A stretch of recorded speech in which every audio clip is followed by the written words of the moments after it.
Thursday poetry night is a beautiful thing to witness, so thank you all for coming. My name is Courtney Terry. I work at the public library here in McMinnville, and we partner every month on the first Thursday at 6 p.m. with Dan and Nancy, owners of the gallery at 10 Oaks, to hold these poetry nights. And then in I'm going on now because I'm so excited. I actually have poets set up for like at least 5 months now. So I can say like November, December, April, William Stafford's son, Camp. Well, thank you for your welcome. Gosh, I wanted to thank Courtney and Diane for connecting me with y'all. My name is Ken Evers-Hood. I'm a Tualatin guy. I do a lot of meetups in Portland. I just did a show in Raleigh, North Carolina last month.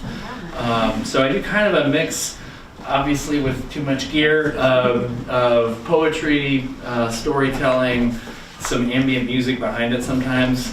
Given the 40 minutes thing, I'm going to really just stick more to poetry with like really truncated stories. This first piece that I'm going to open with, it's called Resurrection is Not an Argument. I wrote it for a friend of mine. I moved to Portland, the Oregon area, about 14 years ago. And I met this friend. He happens to be a Presbyterian minister he lost his faith right around Easter. Kind of inconvenient, right? We were part of this group, and he's like, how on earth do I preach about the resurrection when I don't know if I believe in anything? And we didn't know what to say. I don't think there was anything to say. But what I watched and what I saw is how he kept showing up and caring for his people, having no idea how that was going to wind up. And I thought that showing up when he didn't know what he believed is a much greater act of faith than somebody who has all the right ideas and is just going through the motions. So I wrote this for him. It's called Resurrection is Not an Argument. Resurrection is not an argument. It is not a belief. It is not something to which you might agree or not and move on unchanged.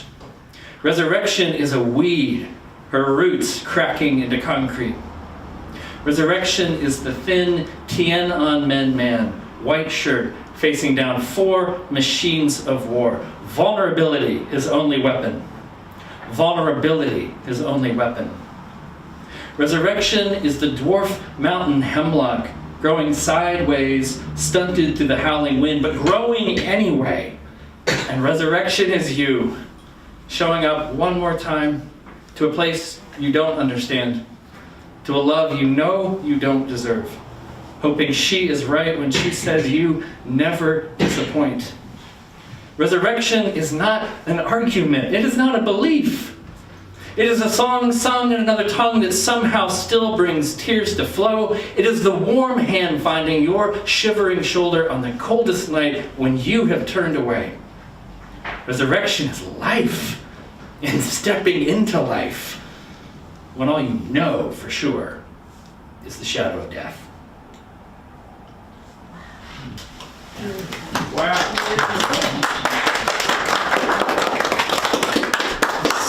Second piece, I wouldn't be here. I wouldn't be doing any of this if it weren't for a poet named David White. Some of you probably know of David's work.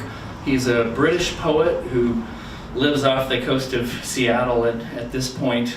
And I spent 3 weeks over the course of a year with David studying something he calls conversational leadership, which really means listening to David for most of that time.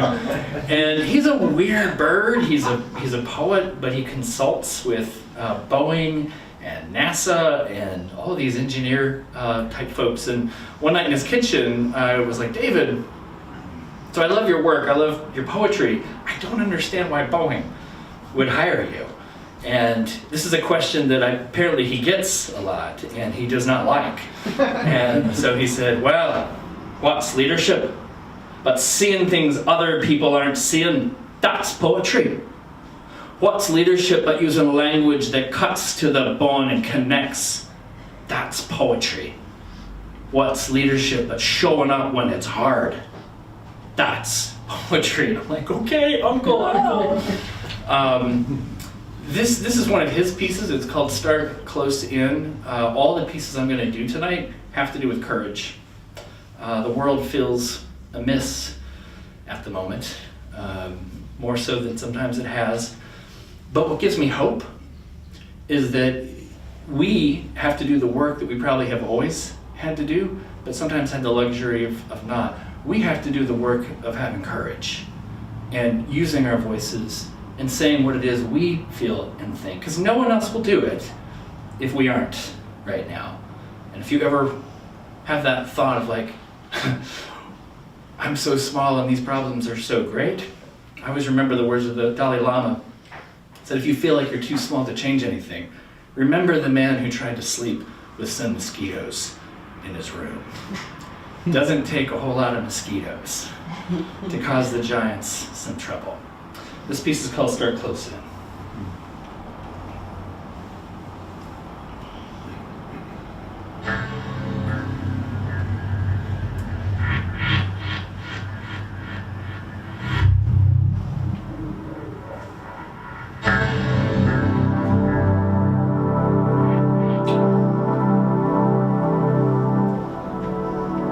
Start close in.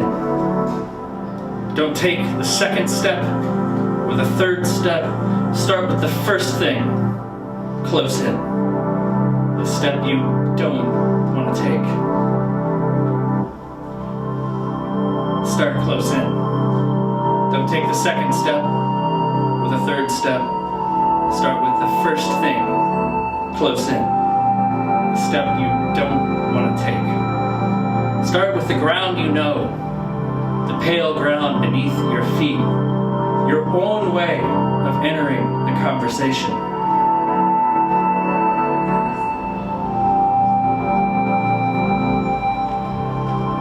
Start with the ground you know, the pale ground beneath your feet, your own way of entering the conversation. Start with your own questions. Give up on other people's questions. Don't let them smother something simple. To find another's voice, follow your own voice. Wait until that voice leads to another. Start with your own questions. Give up on other people's questions. To find another's voice, follow your own until it leads to that other.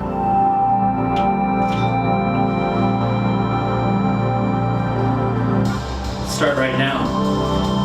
Start right now. Take one small step you can call your own. Be humble and focused. Don't follow another's heroics. Start close in. Don't mistake that other for your own. Start right now. Take one small step we can call your own. Be humble and focused. Don't follow another's heroics. Start close in. Don't mistake that other for your own.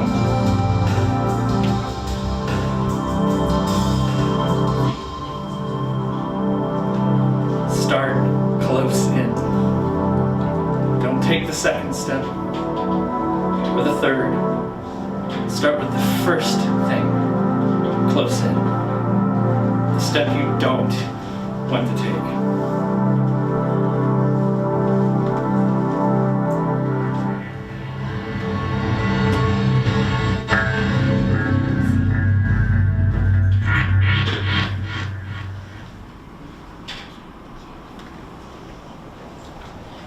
So one of the things David will talk about is what are the worst meetings you've ever been to?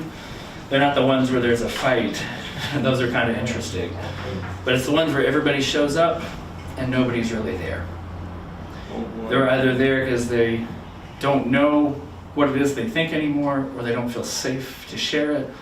But the thing is, it's a skill.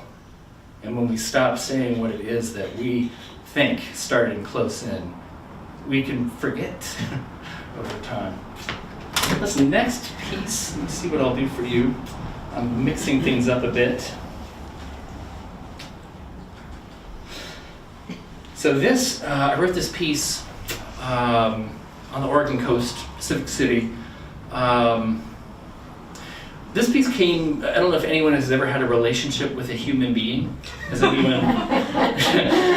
One of the hard things about human beings is we aren't perfect, and anytime you spend much time with another, at some point you'll figure out that they're not able to meet all of the needs that you have, nor you them. And so this piece came when I was contemplating my own marriage and realizing things weren't entirely perfect, but if I didn't focus on what was good, then all I would notice were the things that weren't working for me, and miss out on this amazing human being. So this is called The One Grain of Sand. Ocean's tears dry on rough sand's shore. Ocean's tears dry on rough sand's shore. The earth's wetness pulling you into her depths. Eviscerated crab claw, torn seaweed, now flotsam in the white sticky foam sprayed upon the splayed body of the beach. This place of life and death, storm and sex, this is where life began. This is life itself. There is no pity here. There is no pity here. No divine mercy will keep the waves from crushing your body onto the rocks below, no matter what you have been taught. But there is this. There is this. There is a kind of comfort in knowing you are neither needed nor required here. Your only task is to see, to really see the one grain of sand. To feel the wind harsh against your cheek. To hear the greedy cry of the gull, and to love it all. To love it all. Letting go of your heavy ache to be loved back the way you always thought you needed.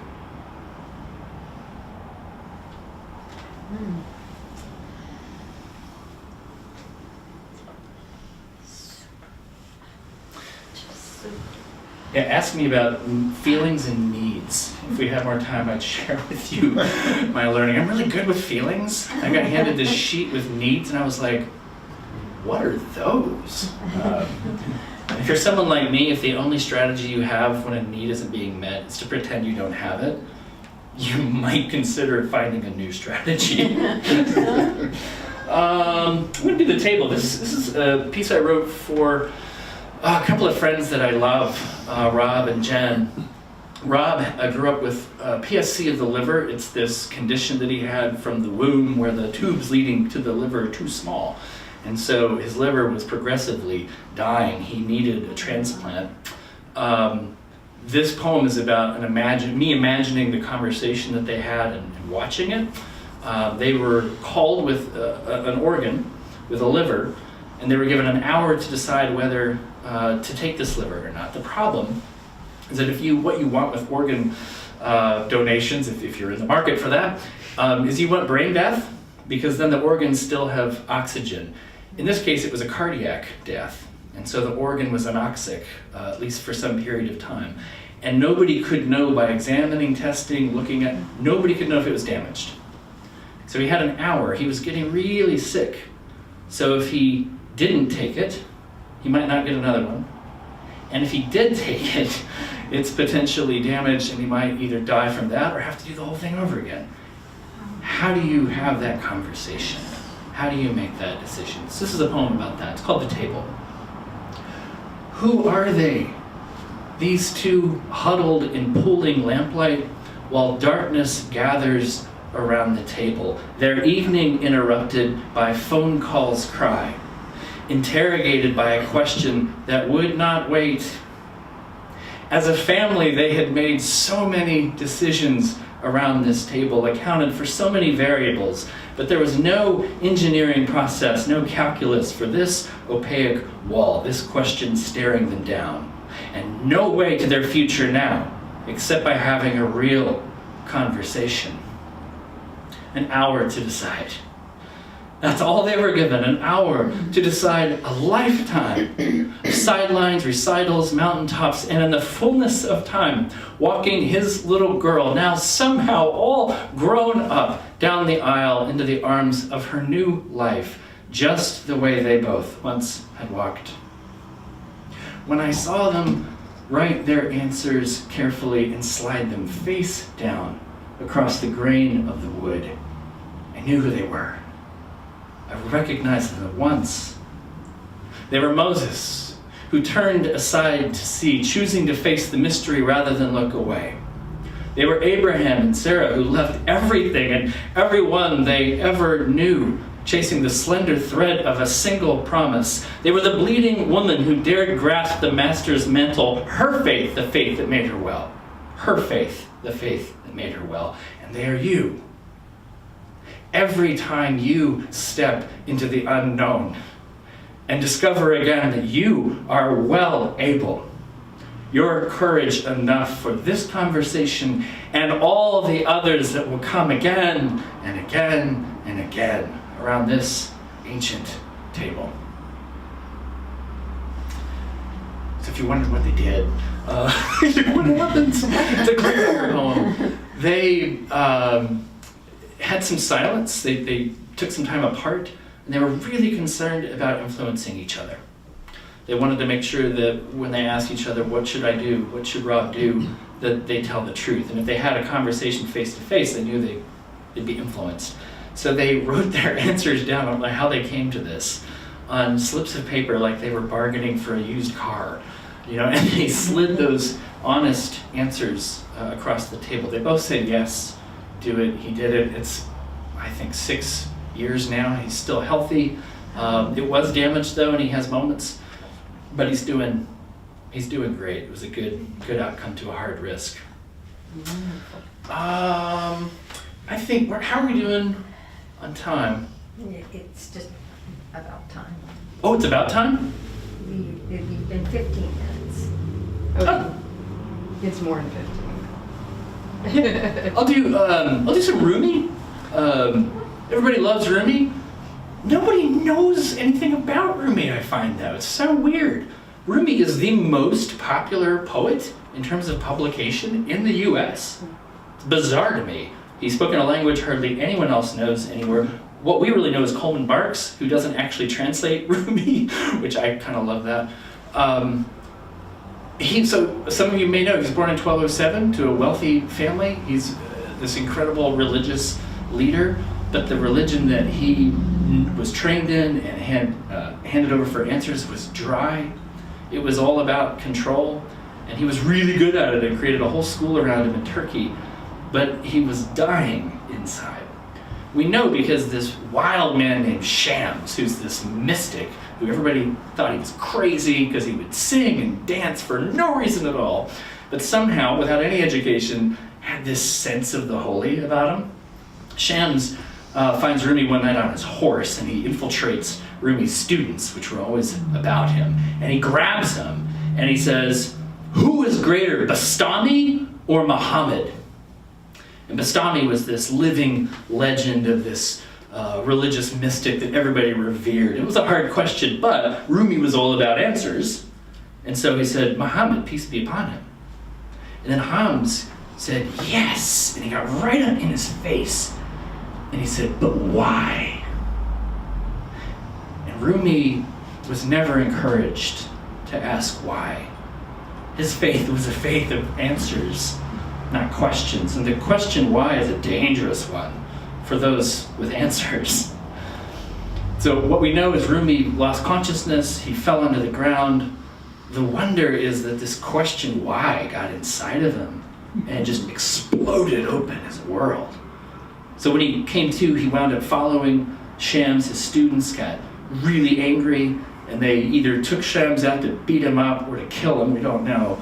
But Shams never came back after Rumi training with him. Instead of anger and vengeance, that's when Rumi became a poet, and the poet that we know today. So this is a couple of quatrains that I put together. Rumi's work is supposed to be with music, so we'll see how it goes.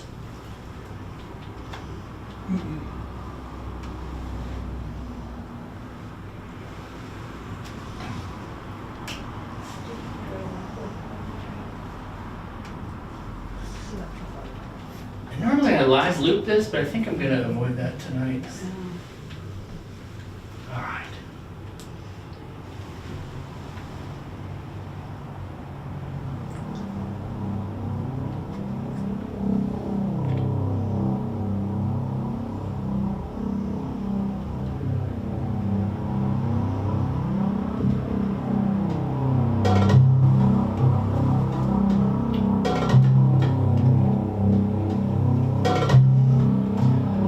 There's a field out beyond ideas of right doing and wrong doing.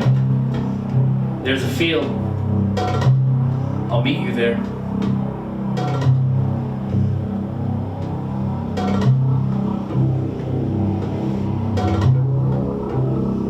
There's a field out beyond ideas of right doing and wrong doing. There is a field.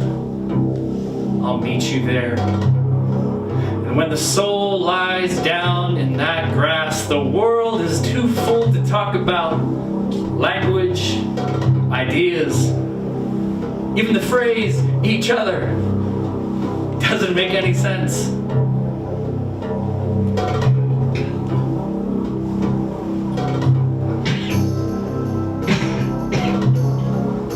There's a field out beyond the ideas of right doing and wrong doing. There's a field.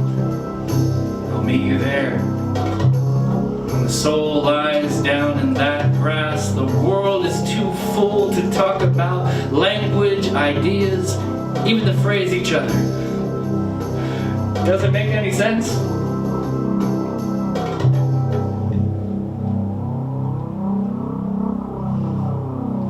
Alas, brother, why do you say the Christians are lost? Why do you say the Jews are lost? Why do you say the Sufis, the infidels, are lost? Alas, brother, it is you that are lost. And so everyone else around you seems lost too. Alas, brother, why do you say the Christians are lost? Why do you say the Jews are lost? Why do you say the Sufis, the infidels, are lost? Alas, brother, it is you that are lost. And so everyone else seems lost to you too.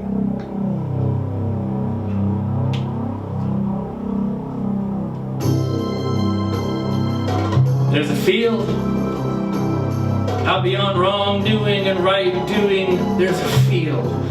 I'll meet you there. And when the soul lies down in that grass, the world is too full to talk about language, ideas, even the phrase each other. Doesn't make any sense.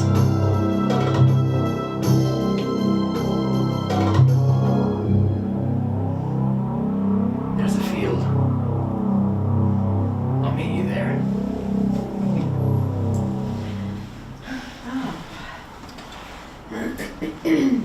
That's a fun one.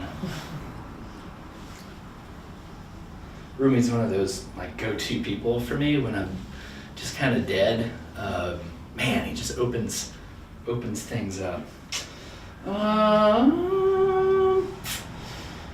right, I'll do. I'll do this piece. I'll do one of mine. This is called Cassandra's Daughters. I've wrote it for Professor Christine Blasey Ford. Last fall was just excruciating. I've also experienced sexual harassment. The thing that I've found, which I didn't share that for decades, but when I did, no one's ever questioned me. No one ever said, really? Are you sure that you remember that? Right? And her stepping forward was the last place on earth that woman wanted to be. It's the bravest act of courage I have maybe ever seen. Cassandra, was this Trojan who Apollo fell in love with her, but she didn't requite that love, and he gave her the gift of prophecy so she could see into the future. When she didn't return his love, He can't take the gift away for some reason, I don't know why, but he could add another gift, and so it was the gift of nobody believing her. I had a second story in here when I was 8 years old. There were these carpenter ants that I saw coming out of my front door, and I told my parents this, and they didn't believe me until that door disintegrated. So that's the story in the middle. Cassandra's daughters. Did it happen all at once? Or did it come on more gradually? Losing your credibility bit by bit like the leaking of a slow dripping faucet. The gift he gave you he could never take back, but he could send you on with something grisly and new. His childish tantrum rage, his godly hatred for you. When you sensed those spies shifting inside the makeshift wooden horse and called them out to the ones you loved the most, their roll-eyed cackles leveled you, leaving you for dead on that cursed coast. I was 8 years old when I saw them begin to emerge from that impossibly small hole they carved in our thick, square-carved front door. All summer long on Brookside Drive, carpenter ants with their leg hammers and auger jaws hollowed out that heavy wood faster than crafty Odysseus ever could. "There are ants in there," I said. "There are ants in there," I said to shaking, disbelieving heads. Sure, I was making things up until they all came swarming out, a giant flying black pool, and that door disintegrated, malignant with insects half full. Cassandra's daughter's line continues still. Her family has grown legion. When they speak up at once, some hiss that they lie. When they wait for decades, the same voices say it's the wolf that they cry. But after Harvey Weinstein, Bill Clinton, Al Franken, and Cosby, Professor Ford, Anita Hill, and Monica Lewinsky, how long will we wring our hands over some man's reputation, deaf to our daughters' cries, complicit in their further degradation? Movements can help, and hashtags are good. But from the beginning, this has been personal. It comes down to you and to me. So hear this invitation into a real conversation. If you have a scar to share and you aren't sure what to do, it's not your fault. It never was. And if you trust us, we will believe in you.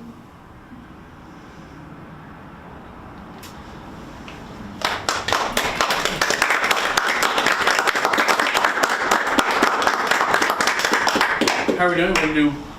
We need to close up?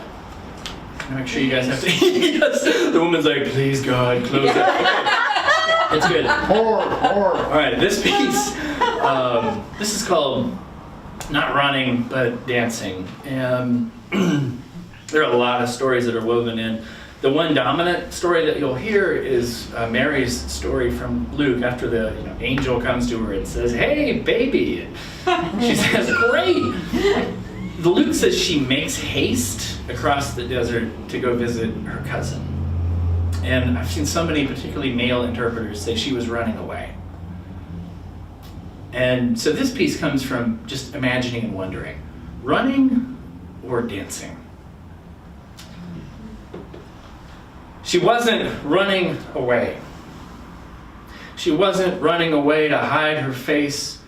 She wasn't digging a tunnel 10,000 feet deep with a shovel of shame to bury her poor, tender head. She wasn't running away, her arms up like guardrails on 101, the only thing keeping her from the rock-crushing, fur-tossing, blue depression beneath. She wasn't running away, not running, but dancing.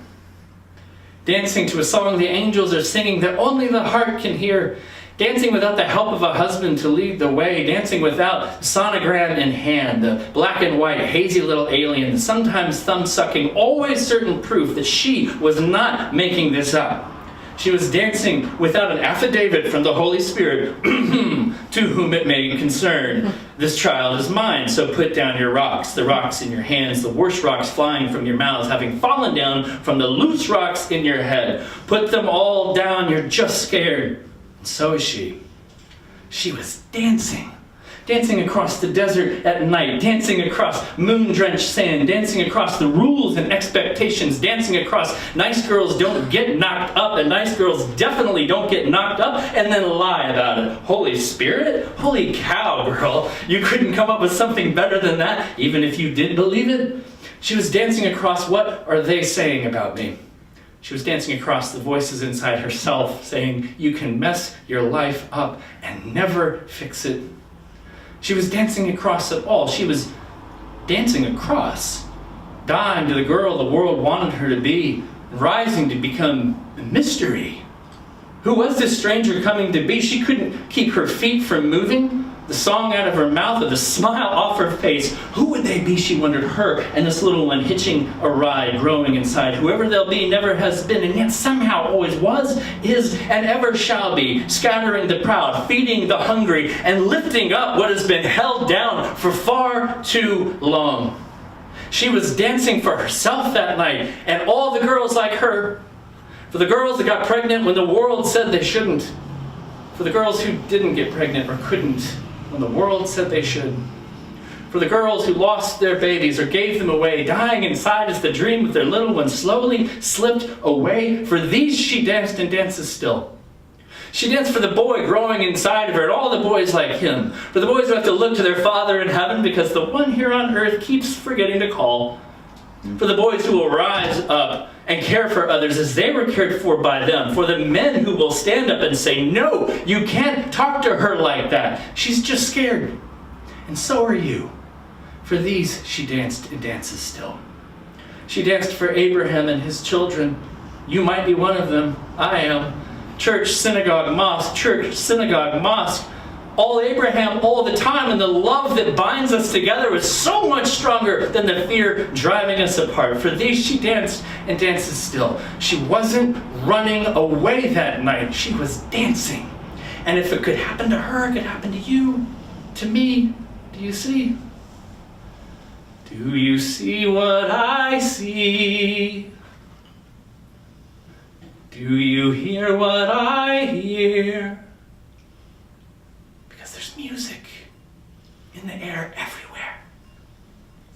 A song the angels are singing that only the heart can hear. And if you hear it just a little, if it gets inside of you just a little, then when you leave this place, you won't be running away.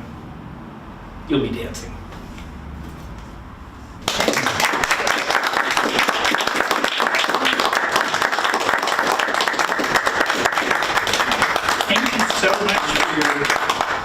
Welcome. However you guys run the rest of this, have at it. I do have a book coming out that didn't make it for tonight. It's called The Irrational David. And that's my poetry and storytelling kind of all in there. You got a tiny feel for that tonight. Great. Hi! I'm Courtney from the Public Library, by the way. I didn't mention that at the beginning. Thank you again, Ken. I was going to give him a hand of applause, but my hands are full.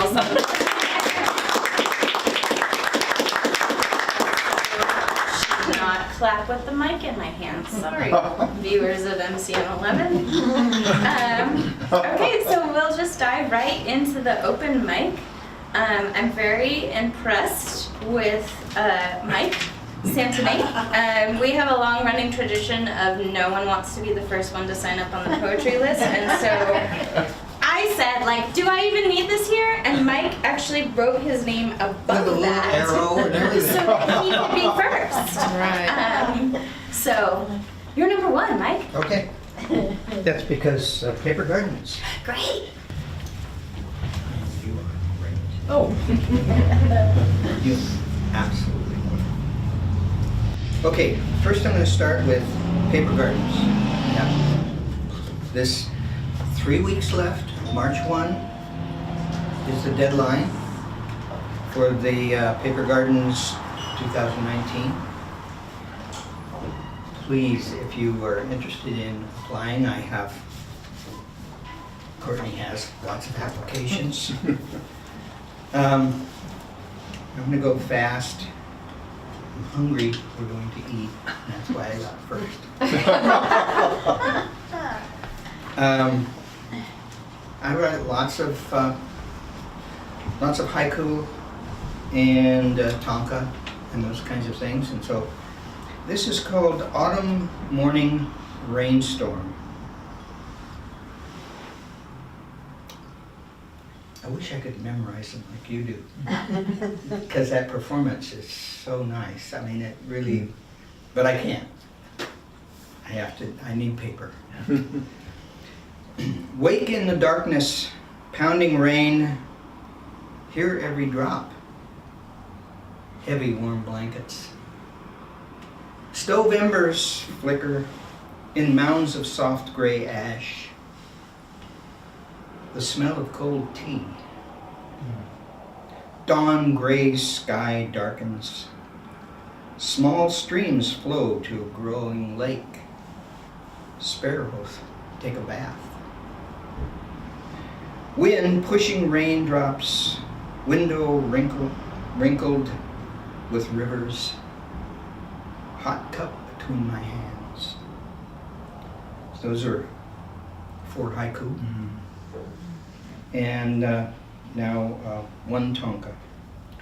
Walk in the autumn light. Clouds sliding over roofs, moon looking through tree branches. Sweet acid smell of smoke. Morning walk in an autumn light. Our wet shoes covered with grass.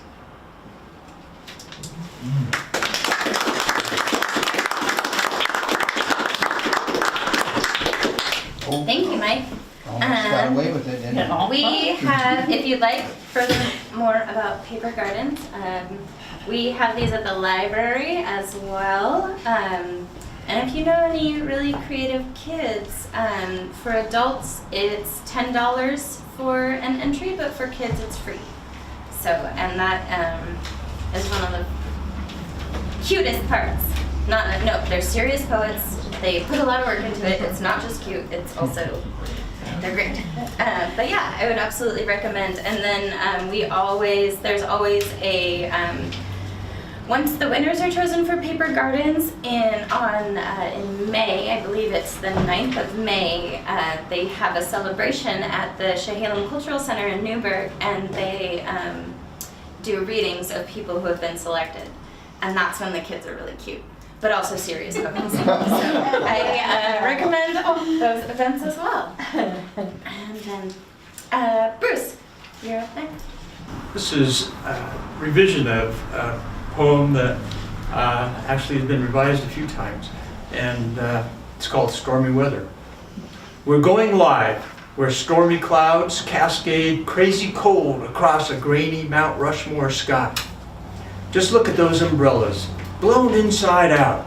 Today's storm promises to hide everyone's tears under inky shadows and downcast eyes of Father George and Honest Abe. Earlier, stormy winds blew 1,000 fast food wrappers beyond the parking lot, while countless smartphones gathered too much information about a pricey piece of pie sold to a high-rise guy. The stormy pages of history will likely be unkind to Mr. Dazed and Confused, whose fake news, loose screws, muddy shoes, and coiffure of strange hues just keep giving everyone the blues. For tonight, expect more stormy blasts from that loud squawking bird with a large orange crest, pecking at the top of every cocktail dress, and look for torn corners of our Constitution to crack off and fall with echoes about a wall as the ink dries out and fades away.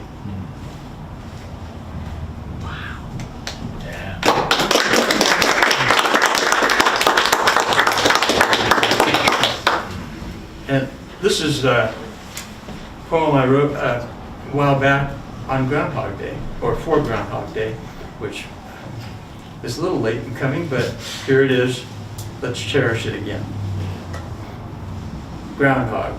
So many animals serve us and help our fortunes grow, played like stacks of chips in our food chain casino. We admire our furry brothers, the feathered and scaly hordes. Their instincts seem like magic, so we seek their wisdom, sneak a peek at their cards. We set a date for the groundhog, midway between the equinox. We don't invite the robin or trouble with the frogs. Bold little groundhog, forever grooving in burrows and charting new furrows. Maybe your perspective will help us all know, are we really nearly through with this year's snow? Shine a light, Mr. Marmot. Guide us to better crops. With all the frozen flakes, will all the frozen flakes soon melt to raindrops? We could never rely on the fox or coyotes who yelp during stalks. It's too soon for ducks or spike-horn bucks, and the geese mostly stick with their flocks. We'll overlook that you never brush or comb, and there are piles of dirt in your home. You never bother getting dressed, and farmers have declared you're a pest. Now your big day is finally at hand. Please don't run off sooner than planned. Oh, and no tunneling under the podium stand, or chewing on the mayor's hand with oil leaking from your musky gland. When it's time for your close-up, it costs 20 grand. So it's best if you're locked in a cage, you understand. Sure, you're the color of a lucky penny, forever consuming four-leaf clover. Still, why so much fuss over cousins of gophers? Why make groundhogs into media stars? So they can blow smoke rings and chomp big cigars? You've done far less than lab mice or search and rescue hounds. Yet your fame on the calendar, quite frankly, astounds. Will there be a million marmot march with flags and parades calling for a halt to all steel tractor blades? If so, then stand proud to be heard over the crowd and let everyone know you cannot be plowed.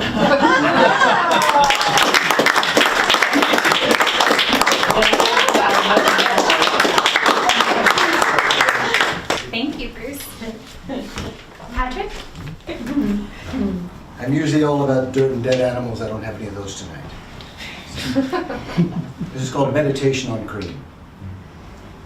When my daddy comes in fresh from the barn, with a moo on his lips, while he's washing his hands, and the soap slops between his red fingers, I climb up on the table to slip my nose into the silver bucket and wait for the cream to rise, white on white and smelling of Mama's mouth. When my sister sashays in trailing her blanket and a ribbon of drool, I take her hand and pull her up so we can watch the bubbles dance, worry she might spoil the dream with a giggle or a splash, until she dips her thumb into the white bloom and paints my lips.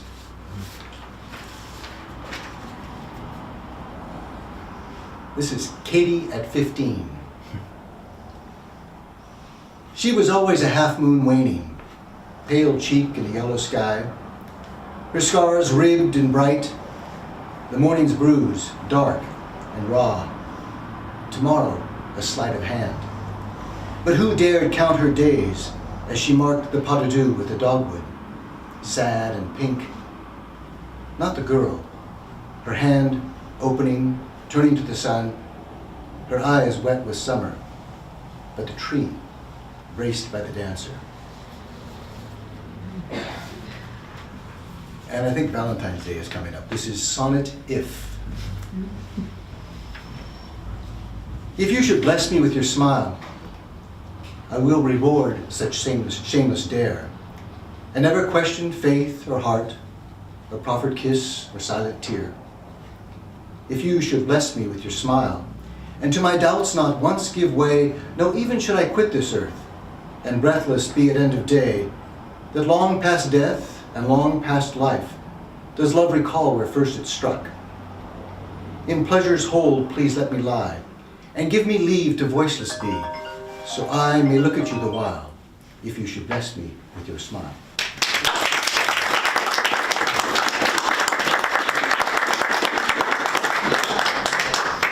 Thank you, Patrick. And then, is there anyone else that wants to read as well? Yeah? Oh, yeah. Okay. Oh, two? Yay! I'm sorry. Hi, everyone. So my name's Ciera, and this is my first time here. Yay! And the poem I'm going to read is very comedic. so hopefully it's not offensive. It's meant for children, but because I was teaching in South Korea and I tried to write things to make them laugh. And so this is called Sewer Dragons. So, humans are ignorant of what happens when they flush. Out of sight, out of mind, they are in such a rush. Their waist spins and swirls like a ballerina dance. Now my work begins. I prefer to freelance. My peers and I compete. We each want the best of your forgotten poop. For us, we do not rest. Some prefer the soft, some prefer the green. I prefer the ones with corn, which are rarely seen. Why do we collect and perform such a task? Because they are delicious, if you must ask. Each yummy morsel we swallow with a slurp. To show our satisfaction, we do not burp. Instead, we release an explosive fart. The fire and stench are my favorite part. For we are sewer dragons, and you humans we implore, please increase your poop, for we want more and more.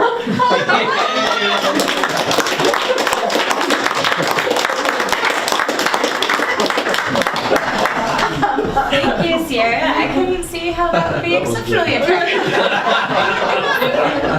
Very nice. And then, well, I don't know your name. Would you like to come and read? Oh, Bonnie. Bonnie! Yes. Sure. Wonderful. And then Jose. Oh, I have it somewhere here. This is my first time here, too. Yay! Oh, okay. My husband passed away last February, and in March, when I was going through his things, in his wallet, tucked way down inside, was this piece of paper, folded up really tiny. And I opened it up, and it's a poem called Ascension, written by Colleen Hitchcock. And if I go while you're still here, know that I live on, vibrating to a different measure, behind a thin veil that you cannot see through. You will not see me, so you must have faith. I wait for the time when we can soar together again, both aware of each other.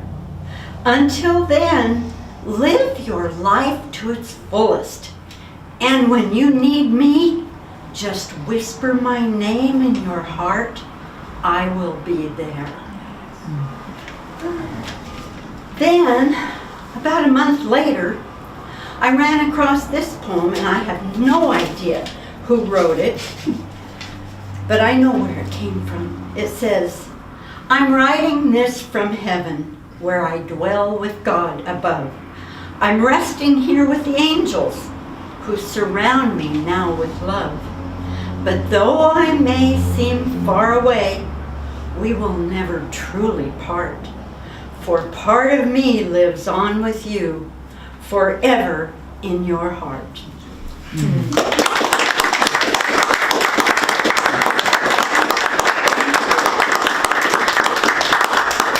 Thank you, Bonnie. Thank you. Jose? Thank you. I know. We had 2 new readers in here. Hi. Hi. Also, side note, Jose will be the poetry judge for this year's Paper Gardens. Aha. Briberies are not accepted. What about setting up? Okay, never mind. I rescind that statement. Oh, no bribing. Legit, no bribing. Am I potentially the last reader? Yes. Can I ask y'all for something? You didn't know that this was going to be like, you're going to be inundated by Paper Gardens promotion. But that's what I came to do. We should have coordinated, I think. But what's the fun in that? That's all about open mics. You get great stories like Bonnie shared, and you get just great poetry that y'all been sharing, and that's why I love open mics. What I'd like to do, with y'all's permission, is share 3 poems from last year's Paper Gardens, just to give you an idea of what I'm into and just things I appreciate. I had nothing to do with this collection, so it's just me being a fan. And then I like to read 3 of my own poems. I know that's asking a lot, but if you're cool with it, I like to do that. No one's throwing anything at me, so. So it looks like Mike and Courtney have forms. I have bookmarks and forms. So if you're interested, please let me know.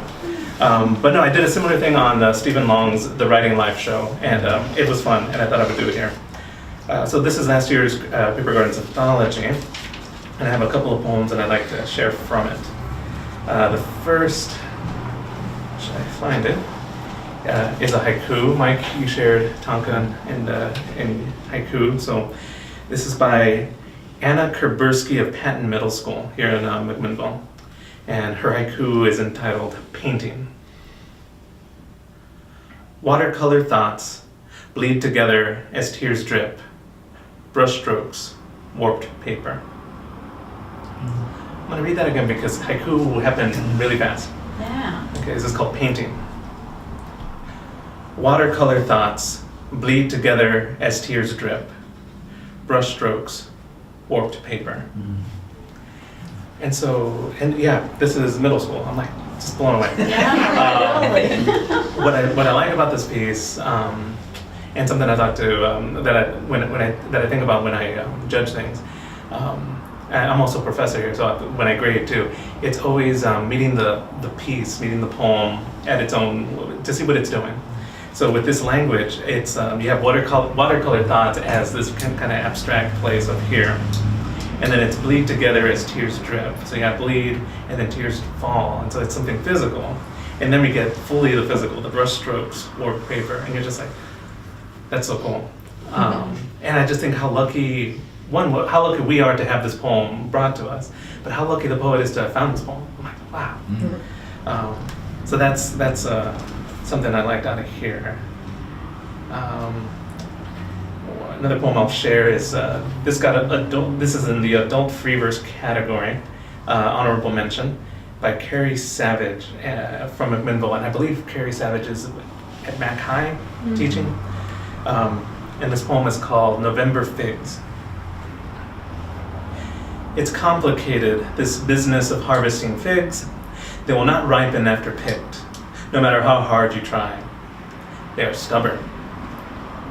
You only get one chance to get it right, so you must have patience and wait until they are ready.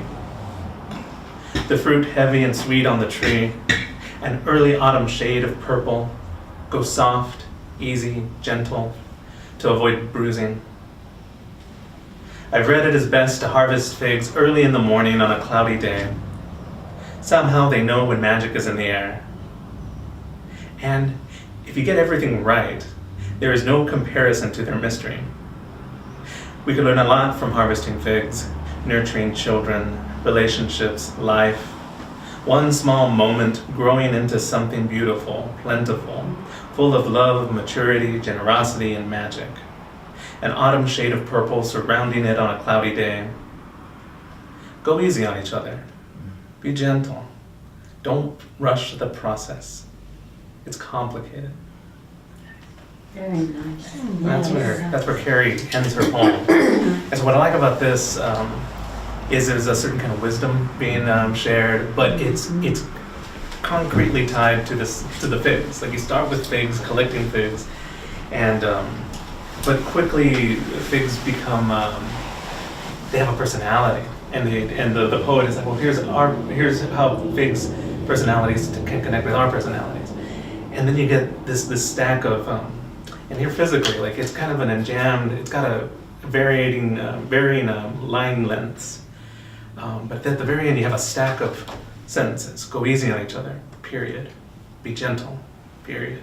Don't rush the process. It's complicated. And there's just something really nice about that. So one of the things I always tell poets is you want variation in your poems. You want to set a pattern, and then you want to like mix it up a little. So, and I think this poem does it nicely. Beautiful. Yeah, I don't know. I'm a fan. And let's see, I've dog-eared more than 3, but I'm only going to share 3. Don't you love the word dog-eared? I have a poem about the word where it's like, is it because it looks like dogs, or that hasn't made it in a book yet. But I love the phrase. Always like words we say that maybe we forget what they actually look like on the page, and you write dog here, you see dog here. And anyway, you see like a beagle probably. Okay, this last poem from Paper Gardens that I'll share is in the Children Poetry of Place category. Lila Primozic, Memorial Elementary School here in Mac as well. And this is called The Peach Farm. On the perfect August day, you drive out to the peach farm. In the shade of the trees, the juice drips down your face. The flavor is forever your favorite. Sweetness comes in every bite. Look into the orchard, and you will find that the life you are living is more than divine. So what I like about this, I mean, one, peaches, right? But more than that, what I love about this poem is, one, the poet takes a risk. You, the second person, you do this. I feel in poetry, like when you use you, it becomes so intimate. So like, it could be a command. It's a direct address. Love poems are in the you. Like you remind me of this other day, right? You take me back. But the poet takes us into second person, and we're there. Like it's 6 lines, but I'm with the poet in each line. I'm driving through the farm, and I'm experiencing what's being done in the orchard. So I think that's awesome. So take that as a little sampler if you're considering submitting to Paper Gardens. Things like this is awesome. Things not like this would also be awesome. Like I'm always pushing myself to read what I like, of course, but also to read what I don't like, just to learn how to appreciate it. Like, okay, this isn't my jam, this isn't necessarily my wheelhouse, but what's being done well here, and what can I learn? Because humility, ultimately, too, is one of the things I strive for in poetry, and it's where poetry comes from. We humble ourselves to the blank page, and wait to see what comes. So, thank you for letting me share that. And now I'm going to be greedy with your time and read some of my own poems.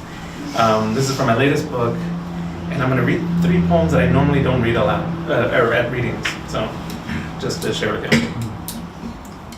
This first one, put the pen down. I realize I've had my pen in my hand the whole time. This first one is called Burial Clothes. The man in the wheelchair flaps his baseball cap, tells me he likes what I am wearing, that he has been looking for something to go with his black leather vest, that for days he has been thinking about burial clothes. He turns to cough, and his shirt shifts over his rocker chair shoulders, clings to him as it would on a hanger in his closet. But before he can completely disappear, he goes back to talking, and I let him, and watch as his words catch and stretch over our reflections on the windows of the bus, everything passing, covered in breath. Whoa. So my poems go to kind of a different place than the bright poems in Paper Gardens, but I hope that's okay. There's probably some like really dark 3rd graders in there. Some of those are dark here too, yeah. I like it. No, there's a scared puppy poem that they're like, oh yeah, and it's yeah, okay. His next poem,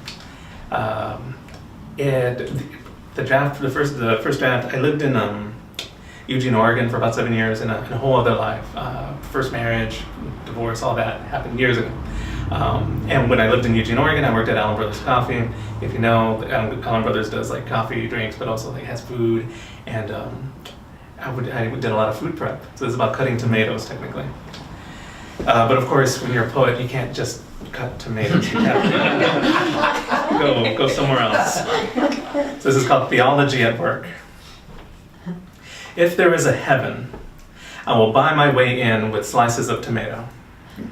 With acts like this one, separating this body from itself, bringing down the knife without thinking, my hands working in a silence broken only by the knock of the blade when it can go no further, and trails the sluice of these hours across a door that might one day open. Thank you. And the last poem, I realized too, I think this is one of the things I like to do when I read a book of poems is notice like, what is the poet doing? And I think unintentionally, I'm looking at this and I'm like, both of those poems were like one long sentence. I'm like, I need to do something different in the next book, right? And the next book is all going to be short sentence poems. Is this one long sentence? Okay, this one has more than one sentence. All right. Sorry, I'm geeking out. This last poem is called Element. The wind would be water and fire, would be earth, sand and gravel, mud churning, even magma, as I held my hand out from the car on drives back to Texas. The whole time my child hand bucked and braced, a human flag that, like everything human, refused to be itself. I thought of the wind as being familiar, and made more so by exposure. Enough time my hand would turn element. If in the wind I felt everything I knew the world to be made of, then perhaps in the air between Matamoros and Corpus Christi, Texas, the lines of my father's face deepen, as the horizon deepens now, the more the sun sinks into it. As the lines on this page deepen, as my hand braces into each word. Thank you.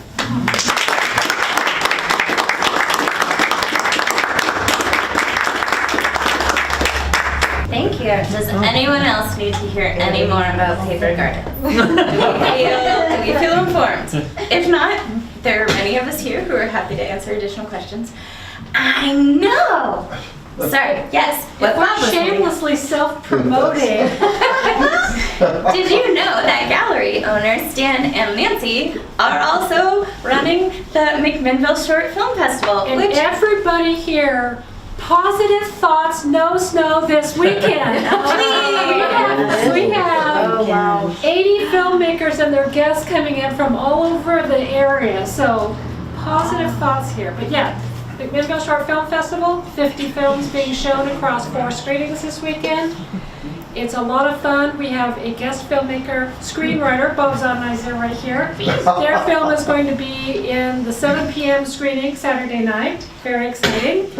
So yes, this is Saturday and Sunday, and Monday, do not try to find us. We will be collapsed on the floor. Thank you, Nancy. Okay, was there anyone else who wanted to read?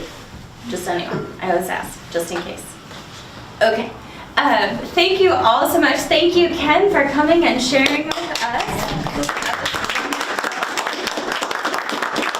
And we will be back here. Nancy, I wrote it down, so I don't have to ask you. I don't know what day the first This breaks a Thursday is. long-standing tradition.